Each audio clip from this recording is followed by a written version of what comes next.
Trending ngayon mga ka-showbiz. Nilinaw ni Bea Alonzo ang dahilan kung bakit sinabi niyang hindi siya ang nagumpisa ng hiwalayan nila ni Dominic Roque.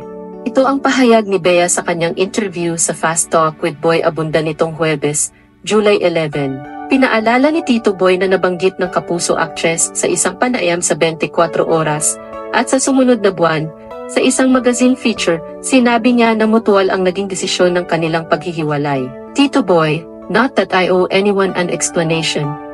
I really don't want to talk about this anymore. Pero para sagutin ang tanong mo, baka nga may mga nalilito.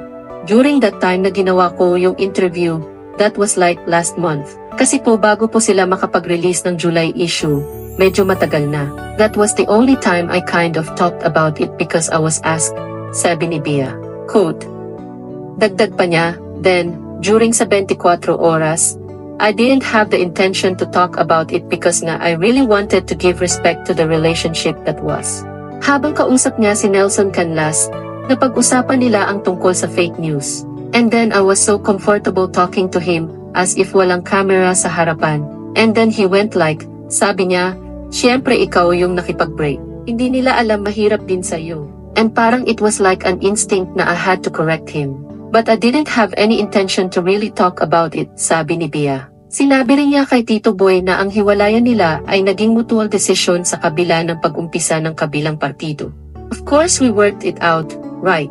It was a very serious relationship, obviously, sabi niya.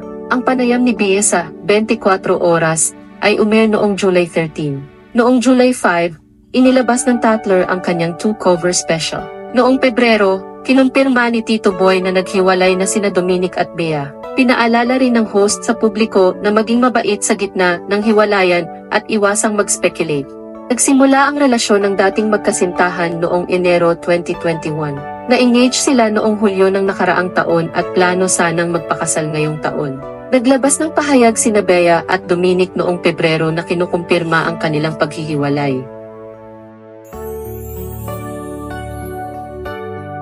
Yan po, ang latest ngayon mga ka-showbiz. Ano po ang masasabi nyo? Mag-type lang po sa comment section below. This is your Kapitbahay Marites. Until next time, maraming salamat po.